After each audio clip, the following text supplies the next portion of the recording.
Hello everyone, welcome back to another impressions video. You all loved my Tears of the Kingdom impressions, and as I'm completing these games, I figured I like doing these videos. They're off the cuff, they're easy to talk about, and it just kind of lets me say my garbage, awful thoughts now, so that when the video comes out, you can see where I started and where I ended up when I am done completing the game. Final Fantasy XVI. Right now, I am around the 40-hour mark, give or take. I'm at the very, very, very end of the game. I have not fought the final boss, and I'm trying to take my time with it because it feels very earned that I'm getting towards the end. But I have a lot of thoughts about the story. I have a lot of thoughts about the gameplay and all that stuff. I do want to give a quick shout out to all you watching. There are no spoilers for this story stuff. I'm not going to be talking about plot. If I am, it's only going to be what's in the demo and maybe a few moments after.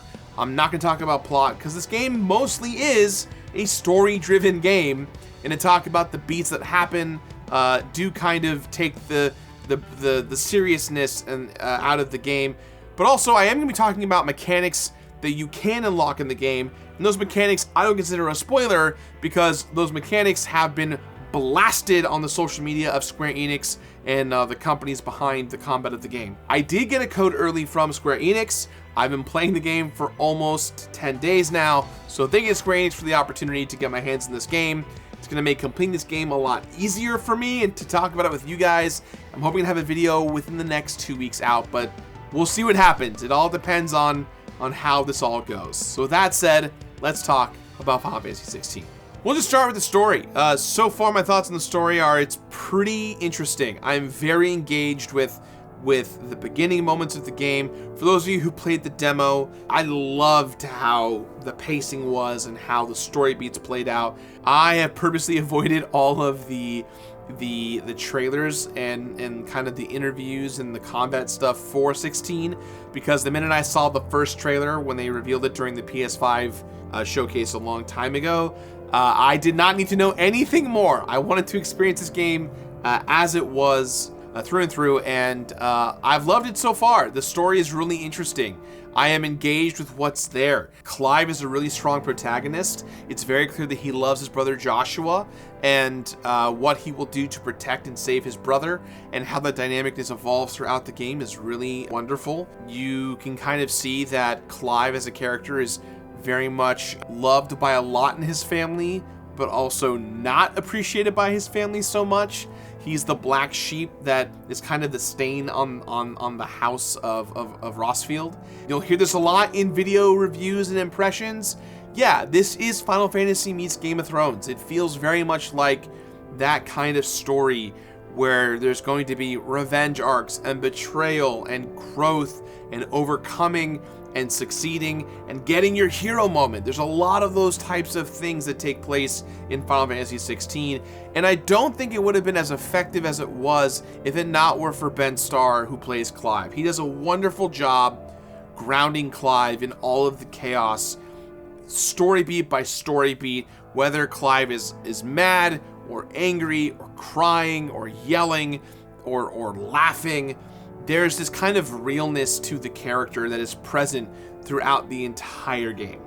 I'll kind of describe the super overview of the plot without getting too crazy. Essentially, there are 5 nations at war with each other, and you can kind of attribute that each nation, and this is kind of me just shooting from the hip for spoiler-free reasons, each nation is essentially represented by an icon, aka a summon from the Final Fantasy franchise. So you have Bahamut, you've got Odin, you've got Shiva, you've got Titan, you've got Phoenix, and essentially all of these nations are at war to control something called their Mothercrystals, and their Mothercrystals are these huge crystals that essentially grant magic abilities and powers to the denizens of each nation, and all of them are at war with each other for each other's crystals. More importantly, because there is a corrupt Blight that is taking over the country. So they're kind of trying to fight each other. They're forming nations and they're forging alliances. They're breaking treaties to start wars. And Clive and his ragtag friends are in the center of this conflict, mostly because they are the family of the Phoenix. They are in one of the families that is trying to figure out the future of their kingdom. And so this game is about Clive and his friends and family either accepting fate, defying fate, or kind of going the middle path of neither accepting or going against it. And I think that's a very interesting aspect for this story to tell, because you see Clive evolve and make choices and decisions based off of his heart and who he meets and how those characters interact with him. That's about as much as I think I should say about the story. Hey, thanks for watching the video so far. I just want to take a quick break and give a quick shout out to our sponsor, Whatnot. This is a sponsor that I'm so pumped to work with because I actually use Whatnot. I've used it in the past and I'm excited to use it now in a way where you guys can join in on the fun. So for those of you guys that don't know, Whatnot is like a live streaming service mixed with an auction platform. Think Twitch with eBay. You can buy baseball cards, you can buy movies, you can buy comic books, collectibles, and more importantly, you can buy video games. And so I'm announcing right now that I'm going to be doing a stream on June 29th at 5 p.m. on my Whatnot page, where I'm going to be selling, giving away things, and so much more from my entire collection. I have a bunch of games, I have a bunch of collectibles, I've got things that no one else has. I've got stuff from media boxes and press releases that from years ago that no one knows I have, that I'm willing to part with just for you guys at home. So if you want to be involved with the stream, it's actually super easy and super simple to sign up. First thing you're going to do is go into the link down below and make sure you sign up for Whatnot on the web app. By doing this, you're going to get $15 off your first purchase, which is super exciting. $15, free money, use it accordingly. Once you've made your Whatnot account, you're going to go ahead and pull out your phone, whether it be Android or iOS, and you're going to download the app. Then you're going to log in, make sure you're all good to go on that front. And finally, you're going to look up the Completionist page or use the link in the box down below and bookmark my stream. Once you've done that, you'll get a notification on the day of, again, June 29th at 5 p.m. California time, and we're going to do a big old stream. It should be a fun and good time, and hey, I'm hoping to do this a lot more in the future, so this is not just a one-time thing. We're going to do a few of these streams, and I'd love, look, if I'm going to sell stuff from my collection, if I'm going to give you guys stuff that has value, that you're going to do it, I'm going to do it at a good price. I'm going to do it in a way where it feels valuable to you. So come on and join me in my Whatnot stream on June 29th at 5 p.m. Thank you again to Whatnot for sponsoring me, and I hope to see you guys there on the stream. I do want to talk about the presentation, but before we do that, a little background. This game is developed mostly by the team who worked on Final Fantasy XIV Online, Yoshi P and his whole crew, Division 3, and they know what they're doing. You know, I've played hundreds of hours of Final Fantasy XIV Online. I've loved every minute of it. I have a free company. It's a game that is my good go-to Zen game to disconnect from all the chaos in my life. And so I had a lot of faith and trust that this game was going to be very fun and very interesting. And I'm not disappointed. I'm not mad. I'm not like bummed out by it. But there are moments where in one cutscene, in one story beat, the visuals and the presentation will knock your socks off. And then there are other moments where you're doing a side quest and the character's eyes are closed, or the syncing is not quite matched. There might be some visual fidelity lost in some of the characters' faces. I know the frame rate, I'm playing on performance mode, by the way, on the PS5, and the frame rate fluctuates depending on what situation you're in, whether you're in a battle, whether it's a story scene. It doesn't drop below an egregious amount, but you definitely will notice that it's not a consistent 60 frames per second. It's not even a higher resolution in that way. I know the Digital Foundry did a great breakdown of the graphics and whatnot. If you're concerned about the visual fidelity and all that stuff, I feel like this is something that they will eventually patch to make better. So I have faith that, you know, in a couple of weeks, or even a week or two rather, this game could look exactly as it should and should play that way. But it's not bad by any means. It's not egregious. You're not going to be upset by it. I know that some people are contentiously upset because of the motion blur not looking right, and settings might not be all there with camera movement. It might make you queasy. There are options there to kind of tone it down and adjust. But personally speaking, I didn't really, outside of the resolution and the frames not being consistent, I think it's fine. It's fine. It'll be better, hopefully, by the time everyone plays this game. The main composer from Final Fantasy XIV is composing this game, and him and his team are doing a wonderful job kind of really imbuing the fantasy aspect of Final Fantasy XVI.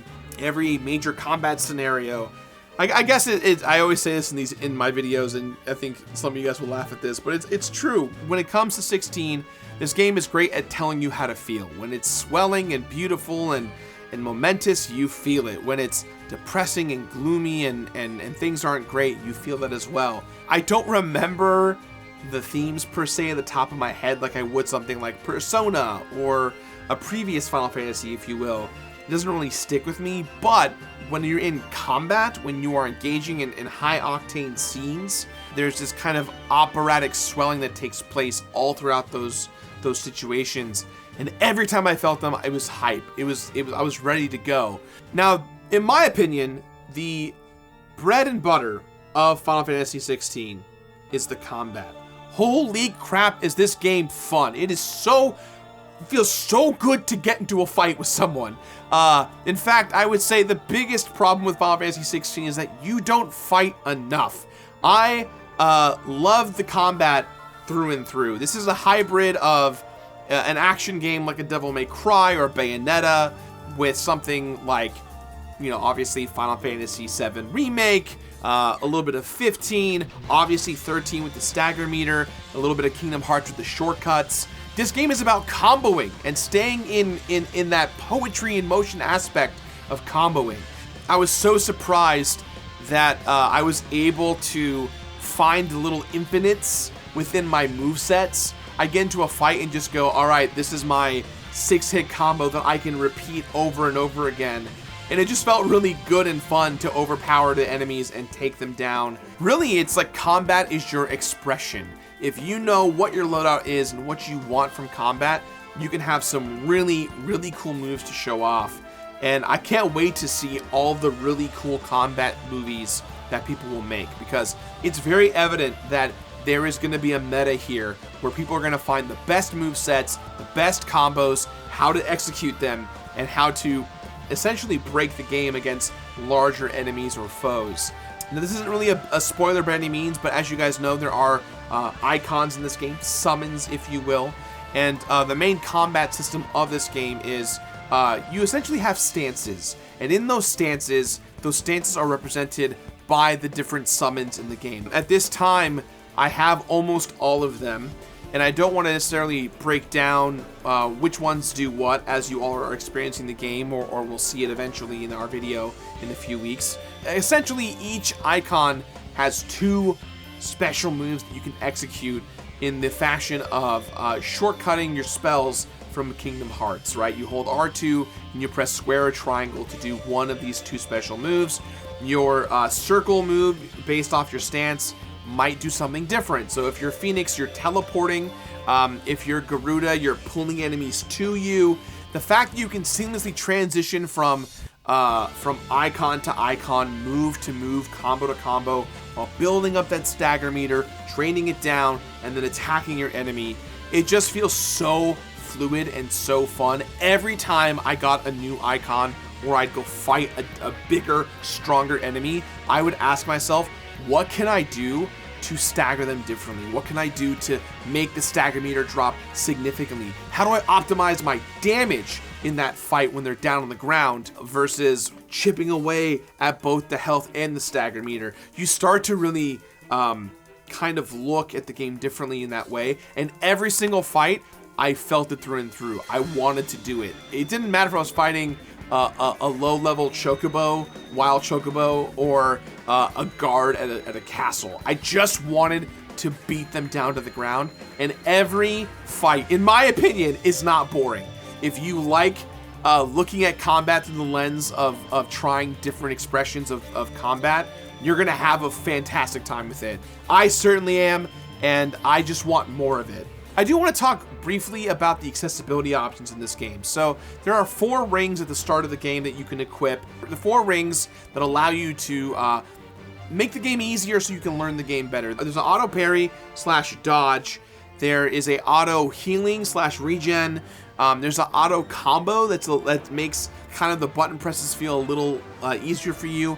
And then there is a warning ring that essentially tells you are about to be hit and allows you to dodge. Truth be told, I used the warning dodge ring for a majority of this playthrough, not because I wanted the game to be easier, because I actually liked the mechanic of being warned that I was going to get hit by an enemy, because it allowed me to challenge myself to not necessarily rely on that so much. Once I learned how enemies were fighting me throughout the game and what their animations looked like, and even the bosses who are charging up to hit you, I would make it my goal to make sure that R1 dodge would not appear. And it became more and more fun to utilize that mechanic as time went on, because when you get other icons like Titan, for instance, you can use R1 to dodge, or you can press circle to do a perfect parry. And when you do that perfect parry, you get a 3-punch combo that does a ton of damage, and it builds your limit break meter. I know people are going to make fun of me for it, but I genuinely loved it to the point where when I finally took off that mechanic, I enjoyed how much I grew in that time. And I think that sounds so weird to people who are looking at me this way. They're going to go, you made the game easier for you, why would you do that? But I think that's what this game is about. It's about freedom of expression via combat, whether you want to make the game easier for yourself, or if you just want to go down on the combat and get your hands dirty and make those really cool combos.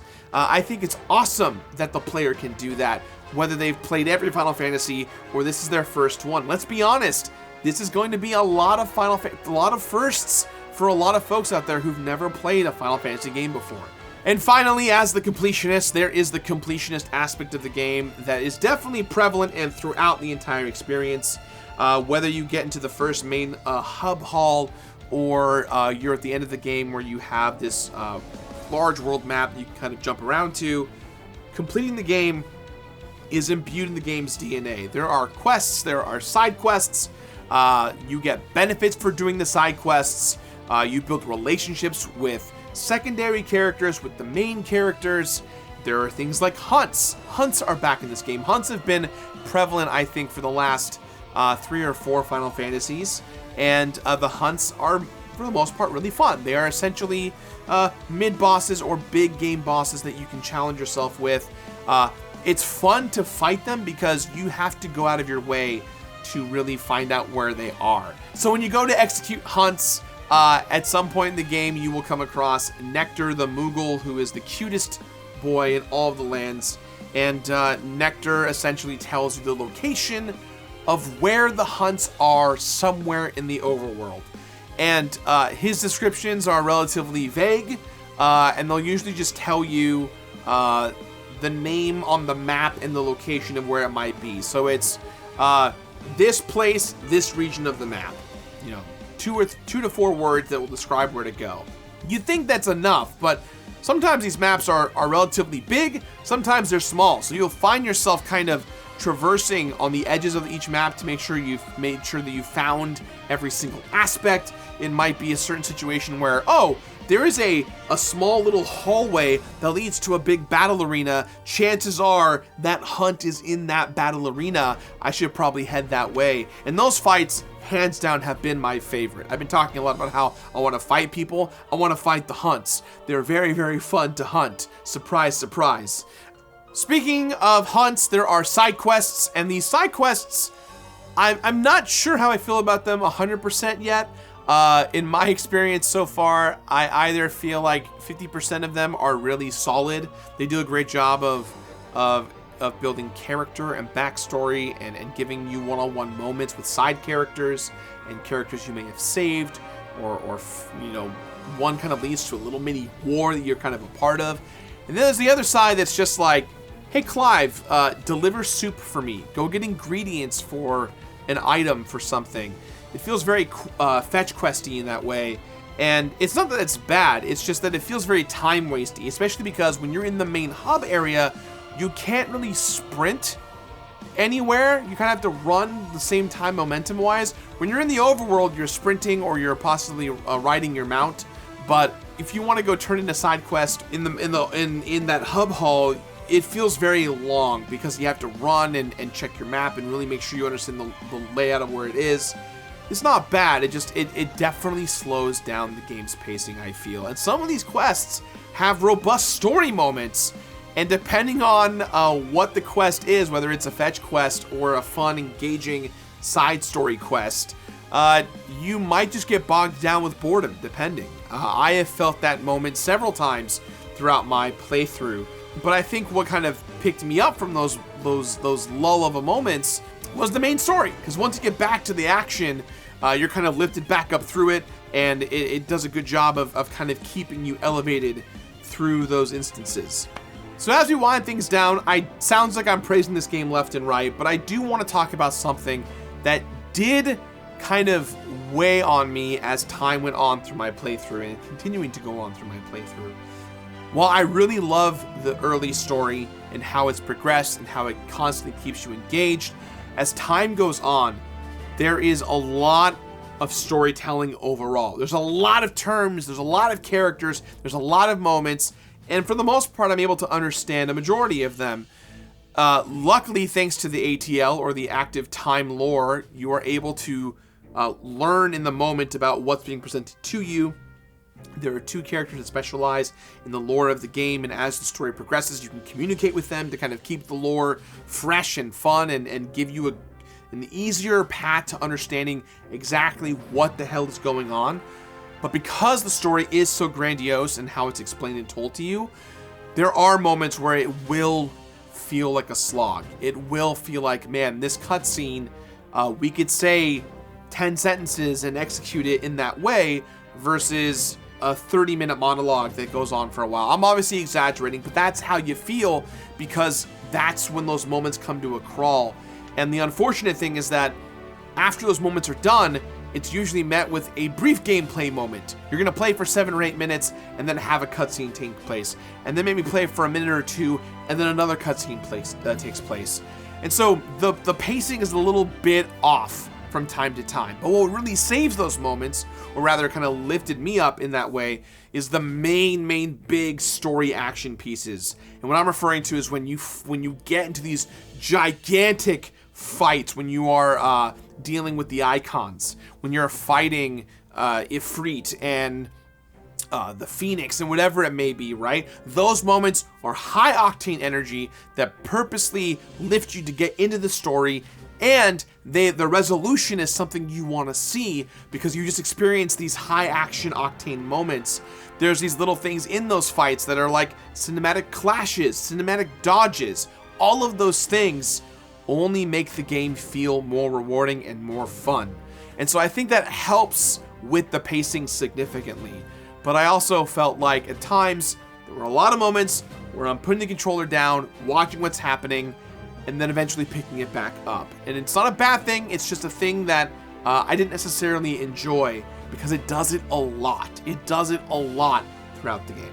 So what's left in the game for me? I know for a fact that there is a new Game Plus mode. Yoshi P talked about it, the producers talked about it. It's called Final Fantasy Mode, which I think is a brilliant title for a new Game Plus mode revolving Final Fantasy.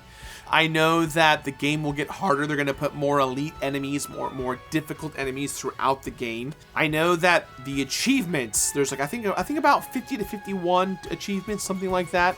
They're all, in my opinion, based on my skimming through, relatively doable and easy. This might be one of the easier Final Fantasies to complete if you are a platinum collector or an achievement hunter.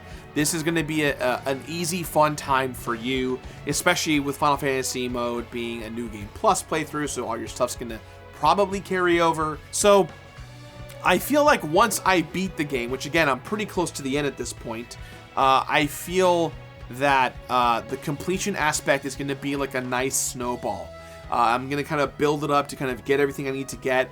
I'm going to clear out the playthrough before I start Final Fantasy mode, and then when I find Final Fantasy mode, that should be the last trophy I have left, and it should be a pretty swimming downhill experience. I haven't done it yet, but I will let you know in 2 weeks when I am completing this game and revealing my big, in-depth, chunky boy video. So those are my thoughts on Final Fantasy 16, my first 40 hours in. Let me know what your guys' thoughts are in the comments below about what your favorite mechanic or moment has been so far for you.